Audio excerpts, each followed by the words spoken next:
नमस्कार दोस्तों, आपके अपने यूट्यूब चैनल यूपी एग्ज़ाम मंत्र पे आपका एक बार फिर से स्वागत है। दोस्तों, जो हम लोग टॉपिक पढ़ रहे थे वो तो हमारा सिंधु घाटी सभ्यता। सिंधु घाटी सभ्यता में कल हमने जो है कल इसकी क्लास ख़त्म कर दी थी, लेकिन हम लोग एक टॉपिक भूल गए थे इसमें पढ़ने के लिए। वो था नगर नियोजन, जहाँ से बहुत सारे क्वेश्चंस आते हैं। वहाँ से कुछ फैक्ट्स हैं, दो चार, जहाँ से क्वेश्चन आते हैं। तो उसी को आज के वीडियो में कवर करेंगे। ये वीडियो बहुत छोटा ही होने वाला है। तो इस वीडियो में हम देखने वाले हैं सिंधु घाटी सभ्यता का नगर नियोजन। बाकी चीज़ें जो सिंधु घाटी सभ्यता से रिलेटेड हैं उन चीज़ों को हम पढ़ चुके हैं। तो इसमें बस थोड़ी सी छोटी सी, बहुत छोटी सी ये क्लास होगी। बहुत छोटी का मतलब है कि जो अभी तक की क्लासेस आई हैं उनसे छोटी होगी। तो देखिए, नगर नियोजन में याद करना है आपको कि जो नगर नियोजन था सिंधु घाटी सभ्यता का, वो बहुत ही विकसित था। यानी कि एक नगर था, 2700 साल पहले एक वेल डेवलप्ड सिटी थी। वो गांव नहीं था, सिटी थी। और इतनी ज़्यादा डेवलप थी कि दोनों का ऐसा मानना है कि जैसे जो आजकल की जो नई सिटीज़ हैं, जो नई सिटीज़ बनाई जा रही हैं, जैसे चंडीगढ़ वगैरह है, जो आपकी बहुत ऑर्गेनाइज हैं, उस टाइप की वो बहुत ऑर्गेनाइज सिटी थी। यानी कि आज के जो छोटे मोटे शहर हैं जो आपके, ये इतने ऑर्गेनाइज्ड नहीं है। यहाँ पे इतना अच्छा रोड का सिस्टम नहीं है, इतना अच्छा जल निकासी प्रणाली नहीं है, इतना अच्छा जो है आवास नहीं बनाए गए हैं एक सिस्टम से। तो जितने सिस्टम से आज नहीं है, उससे ज़्यादा सिस्टम से उस समय था। तो इसीलिए नगर नियोजन सिंधु घाटी सभ्यता का पढ़ना बहुत ही अनिवार्य हो जाता है, क्योंकि हम यहाँ से सीख सकते हैं वर्तमान में। ठीक है, तो चलिए, सबसे जो अच्छी विशेषता थी यहाँ के नगरों की, वो था ग्रिड सिस्टम। क्या था? ग्रिड पद्धति उसे बोला जाता है। ग्रिड पद्धति, ग्रिड पद्धति। ग्रिड पद्धति पे अभी भी नगर बनाए जाते हैं। तो ग्रिड पद्धति होती क्या है? ग्रिड पद्धति होती है जैसे कि आपकी, मान लीजिए ऐसे, ये सड़कें आई, ये आपकी सड़क आई, ये आपकी सड़क आ रही है, ये आपकी सड़कें आ रही हैं, ये इधर से भी सड़कें जा रही हैं, ये इधर से सड़कें जा रही हैं। तो देखिए, ये एक जाल बन गया ना। तो इसको ही बोला जाता है ग्रिड पद्धति। इसमें विशेषता क्या होती है? ये आपकी होती हैं सड़कें, ये एक दूसरे को समकोण पे काटती हैं। देखिए, ये एक दूसरे को समकोण के काट रही हैं। तो ये सड़कें एक दूसरे को कहाँ पे काटती हैं? देखिए, समकोण पे एक दूसरे को काट रही हैं। ये सब सड़कें हैं। और इन सड़कों के ये जो साइड्स हैं, यहाँ पे घर बने होते हैं। यहाँ पे क्या बने होते हैं? घर बने होते हैं। यहाँ पे ऐसे आपके घर बने होते हैं, और ऐसे सड़कें एक दूसरे को समकोण पे काटती हैं। तो ये जो स्ट्रक्चर बन रहा है, इसी को बोलते हैं ग्रिड पद्धति। यहाँ पे आपके आवास होते हैं, इमारतें होती हैं, और ये हैं आपकी सड़कें। सड़कों के दोनों ओर वेल डिज़ाइन जल प्रणाली होती है, और जिसे क्या, नालियाँ होती हैं।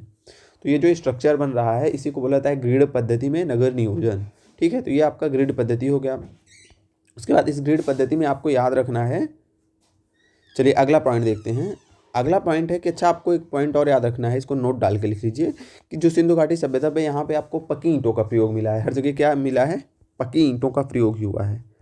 पक्की ईंटों का प्रयोग हुआ है। पक्की ईंटों का प्रयोग, जो भी इमारतें बनी हैं वहाँ पे पक्की ईंटें मिली हैं। लेकिन अब इसमें आपको एक पॉइंट नोट डाल के लिखना है कि कालीबंगा एवं रोपड़, सॉरी, कालीबंगा और रंगपुर, कालीबंगा एवं रंगपुर, ये ऐसे नगर थे जहाँ से हमें कच्ची ईंटों के प्रयोग के भी साक्ष्य मिले हैं। कच्ची ईंटों का प्रयोग हुआ है। कहाँ पे हुआ है? कालीबंगा और रोपड़ में। कालीबंगा और रोपड़ में, सॉरी, कालीबंगा और रंगपुर, ये बार बार रोपड़ निकल रहा है। कालीबंगा और रंगपुर दो ऐसे आपके साइट्स हैं जहाँ से कच्ची ईंटों के भी प्रयोग करने के साक्ष्य प्राप्त हुए हैं। नगर नियोजन में आपको एक बात और याद रखनी है, इस बात को हमने पढ़ाया भी था शायद लास्ट क्लास में, कि जो नगर था, आपका जो नगर था, वो दो भागों में विभाजित था। नगर जो थे वो दो भागों में विभाजित थे। एक को पूर्वी नगर बोला जाता था, पूर्वी नगर, और दूसरा आपका होता था पश्चिमी नगर। पश्चिमी नगर, पूर्वी नगर, ये थोड़ा सा निचला भाग होता था शहर का। निचला भाग का क्या मतलब है, इसको पहले से समझ लीजिए। जैसे ये शहर है, ये ऐसे शहर ऐसे होता था, ये आपका शहर है। ये नीचे वाला जो भाग होता था, ये थोड़ा सा नीचे होता था, और ये वाला भाग थोड़ा सा ऊंचाई पे होता था। ये निचला भाग है, यहाँ पे थोड़ी ऊंचाई रहती है, यानी कि एक टीला होता था, समझिए ऐसे। मतलब उदाहरण के लिए, जैसे ज़मीन का है, ज़मीन का ऐसे स्वरूप है, ये ज़मीन का पैटर्न है। यहाँ पे थोड़ा सा नीचे है, और ये जब आगे बढ़ेंगे तो ये थोड़ा सा, ये वाला भाग ऊंचाई पे रहता था। तो ये पूर्व की दिशा में होता था, ये पूर्वी भाग होता था। एक सेकेंड, ये पूर्वी होता था, और ये पश्चिमी नगर होता था। ये पश्चिमी नगर होता था। ठीक है, जो निचला वाला भाग होता था, निचला भाग और ये ऊपरी नगर, ये ऊपरी नगर होता था, ऊपरी नगर। यानी कि जो पश्चिम वाला एरिया होता था वो ऊंचाई पे होता था, जो पूर्वी एरिया होता था वो नीचे होता था। ठीक है, हमें जहाँ तक याद आ रहा है शायद लास्ट क्लास में हमने जब इसके बारे में एक बार आया था कहीं पे जिक्र, तो वहाँ पे हमने शायद गलत डिस्कशन कर लिया है। तो यहाँ पे अभी जो बता रहे हैं ये सही है। अगर वहाँ पे पूरा पश्चिम में थोड़ा सा हो गया हो बोलने में, ध्यान रखिएगा।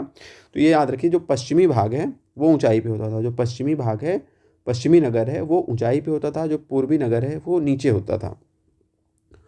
ठीक है, तो जो पश्चिमी भाग होता था यानी कि जो ऊंचाई पे होता था, वहाँ पे बड़े बड़े नगर दुर्गों के साक्ष्य मिले हैं। दुर्ग यानी कि बड़े बड़े किले टाइप के ऐसे स्ट्रक्चर थे, बड़े बड़े दुर्ग मिले हैं। ठीक है, और निचले नगर में छोटे टाइप के आवास मिले हैं, सामान्य लोगों के रहने के लिए आवास।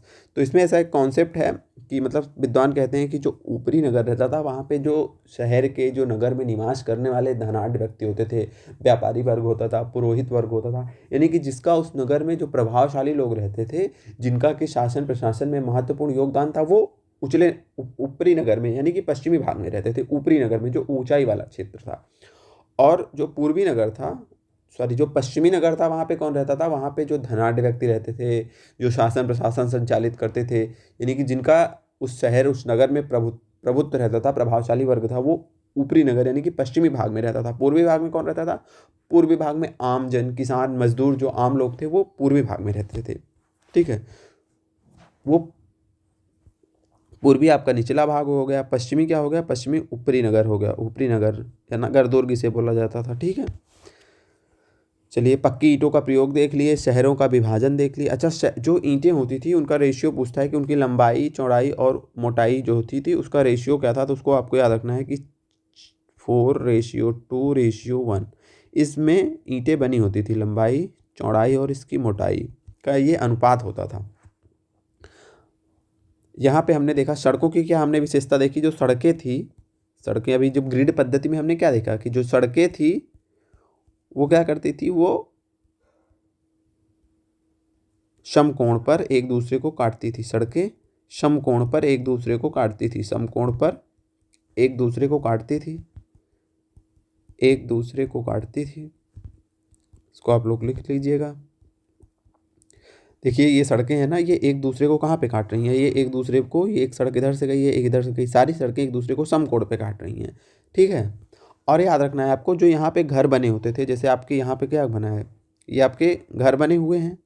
तो ये जो घर बने होते थे, ये सड़कों के ऊपर जो इनका मुख्य गेट था, मेन गेट था, वो सड़कों की ओर नहीं खुलता था, सड़कों की ओर नहीं खुलता था, बल्कि जो इसके अंदर जब घर बने तो यहाँ गलियाँ होती थी, तो जो मेन गेट होता था वो इन गलियों की साइड में खुलता था। कहाँ पे, ये मुख्य सड़कें हैं, ये मुख्य सड़कें हैं। तो अब इन मुख्य सड़कों में छोटी छोटी गलियाँ भी तो होंगी, यहाँ पे जैसे घर बने हुए हैं तो छोटी छोटी गलियाँ भी होंगी। तो ये जो दरवाजे हैं, ये दरवाजे खिड़कियाँ ये शहर के ये मुख्य सड़कों की ओर नहीं खुलते थे, बल्कि कहाँ खुलते थे, जो गलियाँ थी गलियों के अंदर खुलते थे। तो ये याद रखना है आपको। और इसमें एक पॉइंट और याद रखना है कि कुछ ऐसी जगह हैं जहाँ से ये भी साक्ष्य मिला है कि जो दरवाजे थे वो मेन सड़क पे भी खुलते थे।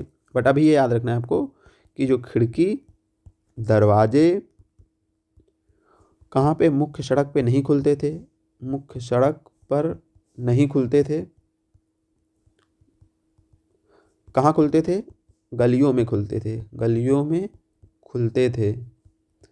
इसका एक अपवाद है, अपवाद जरूर याद रखिएगा। क्या है अपवाद, लोथल है।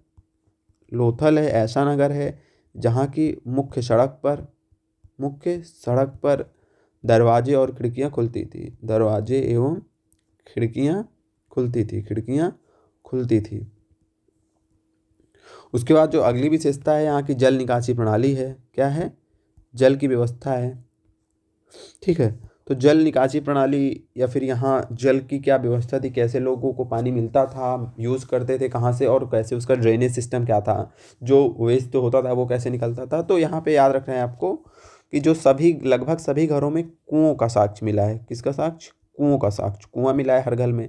और हर हर घर में एक जल निकासी प्रणाली का उचित प्रबंधन था, यानी कि जो वेस्ट वाला पानी होता था उसको निकालने के लिए एक अच्छा सा सिस्टम था। बताए ना, घर से नालियाँ निकल रही हैं और जो सड़कों पे मेन नालियाँ हैं उसमें जाके वो मिल रही हैं। और जो बड़ी वाले जो जैसे आज के जो बड़े बड़े नाले नहीं होते हैं, उनको साफ़ करने के लिए बड़े बड़े ऐसे होल्स बनाए जाते थे। मतलब उस समय जो जल निकासी सिस्टम था वो बहुत ही ज़्यादा डेवलप्ड था, इसको आपको याद रखना है। ठीक है, जल निकासी प्रणाली का उचित प्रबंध था। अब आपको ये बताना है कि लकड़ी का नाली तंत्र कहाँ से मिला है, यानी कि लकड़ियों से बना एक सुव्यवस्थित नाली तंत्र कहाँ से मिला है, इसका साक्ष्य कहाँ से मिला है, लास्ट वीडियो में हमने देखा था।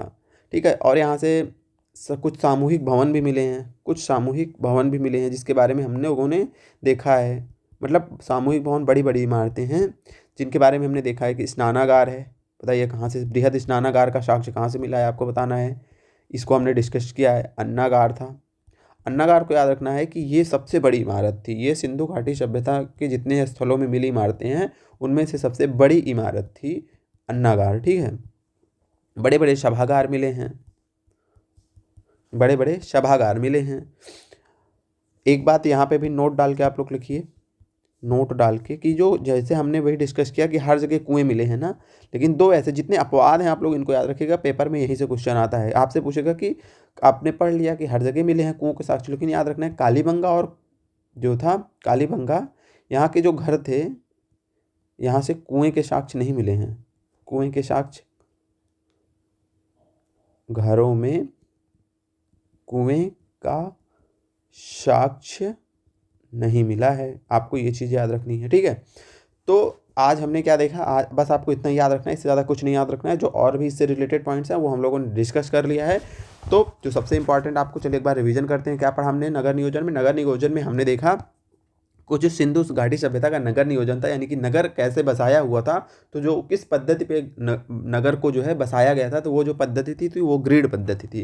ग्रिड पद्धति क्या है? ग्रिड पद्धति यही आपका स्ट्रक्चर है, यही संरचना है। ये संरचना क्या होती है? इस संरचना में होता ये है कि जो सड़कें होती हैं वो एक दूसरे को समकोण पे काटती हैं और कुछ ऐसा जालनुमा स्ट्रक्चर बनता है। इसमें जो ये आपके अंदर वाले पार्ट हैं, यहाँ पे छोटी छोटी गलियाँ होती हैं और गलियों में क्या बने होते हैं? घर बने होते हैं। और ये जो घर बने थे, इन घरों में जो दरवाजे और खिड़कियां थे वो मुख्य सड़क की ओर नहीं खुलते थे। खुलते कहाँ थे? गलियों की ओर खुलते थे। लेकिन याद रखना है कि एक ऐसा शहर था जिसका नाम था लोथल, जहाँ पे आपके जो मुख्य सड़क और जो दरवाजे खिड़कियां थे वो कहाँ खुलते थे? मुख्य सड़क पे खुलते थे। ठीक है, अब नगर कैसे बटा था? तो नगर दो भागों में बटा था, एक था आपका पूर्वी नगर और एक था पश्चिमी नगर। जो पूर्वी नगर था वो निचला भाग था जहाँ पे आम लोग रहते थे। जो पश्चिमी नगर था वो नगर का ऊपरी भाग था जहाँ पे विशिष्ट लोग रहते थे, जो कि नगर के शासन प्रशासन और व्यापार में उनका प्रभाव था। यानी कि जो प्रभावशाली वर्ग था वो पश्चिमी नगर यानी कि ऊपरी नगर में रहता था और पूर्वी नगर में सामान्य जनमानस निवास करता था। ये हो गया। उसके बाद जल निकासी प्रणाली जो यहाँ की दूसरी महत्वपूर्ण विशेषता थी। जल निकासी प्रणाली में हमने देखा कि लगभग सभी घरों में कुएं पाए गए और सभी घरों में एक क्या पाया गया? एक ड्रेनेज सिस्टम पाया गया, जहाँ से कि जल प्रबंधन, जो जल वेस्ट वाला जल होता था वो एक प्रॉपर रूप में निकलता था। घरों से नालियाँ बनी होती थी, नालियाँ जो हैं जाके जो मुख्य सड़क होती थी, सड़क के दोनों ओर जो बड़े बड़े नाले होते थे उनमें जाके घरों की नालियाँ मिलती थी। और ये जो पूरी नालियों का तंत्र था ये बहुत ही ज़्यादा अच्छे से इसको डिज़ाइन किया गया था। नालियाँ कहीं पे खुली हुई नहीं थी, हर जगह क्लोज नालियाँ थी। इनको साफ़ सफाई करने की बहुत अच्छी व्यवस्था बनाई गई थी। साथ में एक अपवाद याद रखना है कि कालीबंगा एक ऐसा शहर था जिसमें कि हमें कुएं के साक्ष्य नहीं मिले हैं। बाकी लगभग सभी स्थलों के जो आवास थे वहाँ से हमें कुएं का साक्ष्य मिला है। दूसरी चीज़ याद रखनी है कि धौलावीरा एक ऐसा नगर था जहाँ से नालियों का जो तंत्र मिला है वो लकड़ी का बना हुआ था। ये चीज़ें याद रखनी है। कुछ हमें सामूहिक भवन मिले थे जैसे स्नानागार, अन्नागार और सभागार।